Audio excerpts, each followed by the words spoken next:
আসসালামু আলাইকুম, welcome back to my channel cooking today 24। আজ আপনাদেরকে ঘরে থাকা খুবই সামান্য কিছু উপকরণ দিয়ে তৈরি করে দেখাবো এই গরমের জন্য একেবারে উপযুক্ত ঠান্ডা ঠান্ডা কুলফি মালাই। আর এই কুলফিটা বানাতে যেমন সহজ, তেমনি এর টেস্টও কিন্তু বাইরের দোকানের কুলফির থেকে কম নয়। তাহলে চলুন এই কুলফি মালাই কীভাবে তৈরি করতে হয় সেটা এখন দেখে নেওয়া যাক। কুলফি মালাই তৈরির জন্য প্রথমে চুলায় একটি প্যানে 1 লিটার গরুর লিকুইড দুধ দিয়ে দিচ্ছি। এরপরে এই দুধের ভিতরে 3টে এলাচ মুখ ফাটিয়ে দিয়ে দিচ্ছি।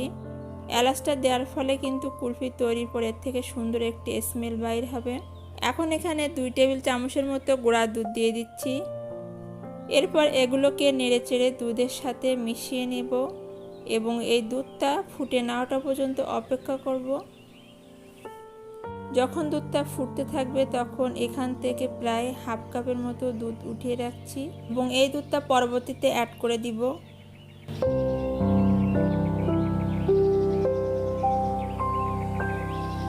এখন প্যানের ভিতরে যে দুধগুলো আছে এই দুধটাকে জাল করতে করতে প্রায় হাফের মতো করে নিব।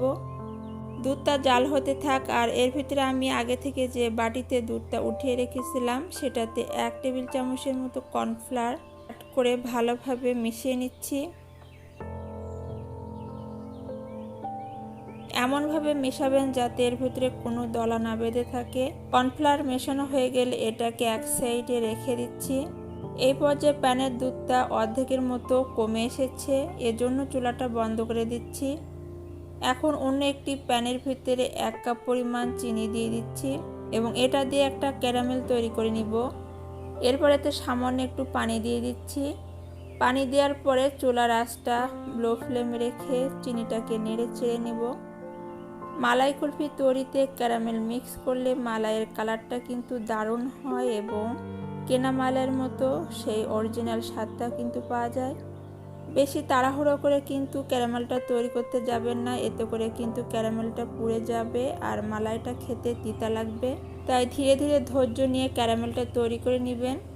যখন দেখবেন ক্যারামেলে এইরকম একটা লাইট কালার চলে এসেছে তখন প্যানের দুধটা এখানে ঢেলে দিচ্ছি। এখন চুলাটাকে মিডিয়ামে রেখে দুধটাকে ফুটে ওঠা পর্যন্ত অপেক্ষা করব। দুধটা যখন ফুটতে শুরু করবে তখন আগে থেকে বাটিতে যে কর্নফ্লাওয়ার দিয়ে মিক্সড করে রাখা দুধ ছিল সেই দুধটা এখানে অল্প অল্প করে প্যানের দুধের সাথে মেশাবো আর নাড়তে থাকবো। কর্নফ্লাওয়ারযুক্ত দুধ একেবারে না দিয়ে অল্প অল্প করে মেশালে কিন্তু এই দুধটা দলা বাঁধার সম্ভাবনা থাকবে না। পুরো দুধটা দেওয়া হয়ে গেলে দুধটাকে ফুটিয়ে নিব। কর্নফ্লাওয়ার দেওয়ার ফলে দুধটা কিন্তু অনেকটাই ঘন হয়ে এসেছে। দুধটা ফুটে ওঠার পরে প্রায় 1 মিনিটের পরে প্যানের দুধটা তাপ দিয়ে তারপরে চুলাটা বন্ধ করে দিব।